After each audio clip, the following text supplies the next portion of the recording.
one of the first adversities I dealt with was my mom and dad going through a divorce.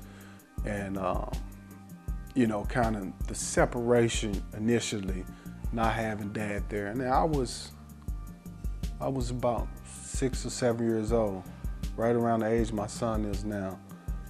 And so I remember being depressed about it, wondering why is my dad not coming around? Do he not love me?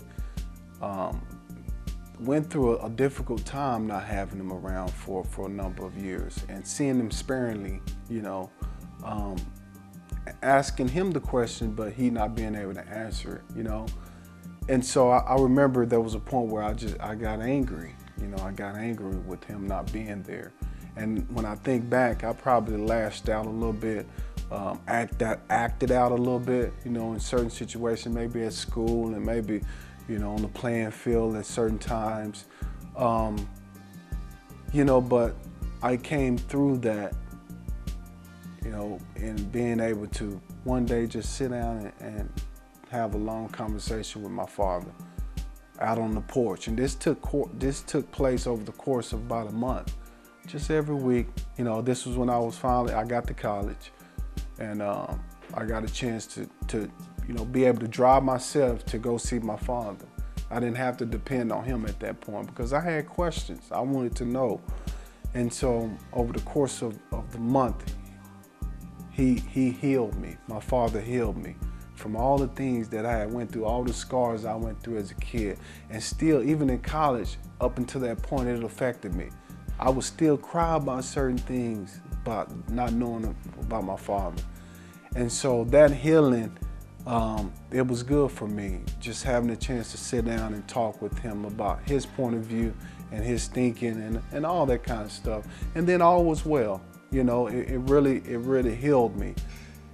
Another adverse time came when, you know, my wife and I dealt with losing our first child. That was a really difficult situation because here we are, you know, we're getting ready for our first child and we think life is great and, you know, we're invincible and you know, this is how it's supposed to be. But God says not right now. You know, he says not right now. And it was tough dealing with that because, again, these were our own desires, but it wasn't God's at the time. Not understanding why, you know, that's the main thing that we as human beings always want to know from God. God, why? God, why? You know, and he doesn't always answer right away.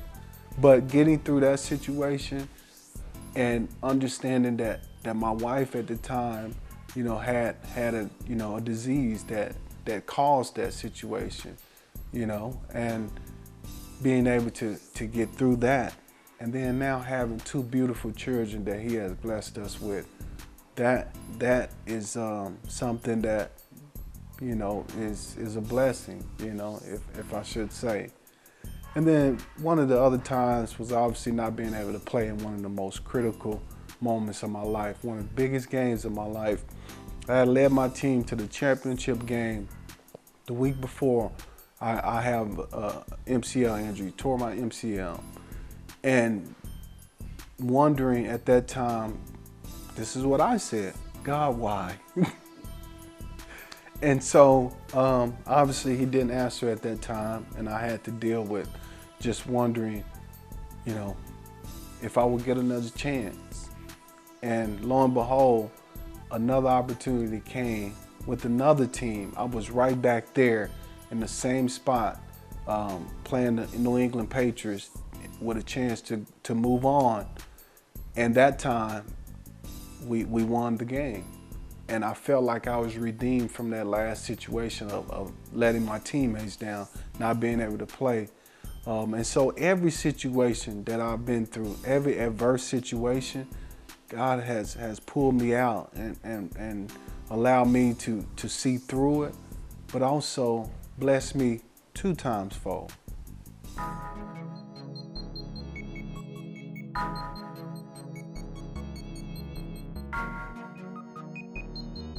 You know, I always keep everything in perspective. I try not to get too high or too low. And so I knew that there would be people that would speculate because they didn't know the truth about it. The truth is, I wasn't supposed to be playing in the first place. That's the truth. No one plays on a torn MCL, certainly not playing running back, off for 6 days. No one does that. Everybody, that's a 4 to 6 week injury. The second thing is, I felt like the organization, the Chargers, didn't put the right information out there to tell the people truly what happened. And so all the backlash and all the criticism that I took was from people having the wrong information. And Dion and I talked about that. Dion said, man, I never knew that you had a torn MCL. That never came. They just said it was just a little sprained knee, and everybody thought you couldn't play off a sprained knee. But my answer to that was, why would I get this far?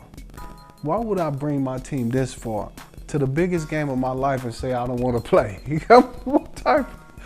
Just be smart about it. At the end of the day. So I was able to keep it in perspective and say, you know what? People are going to talk because they never had the chance to criticize me. So this is the chance that they take to do so.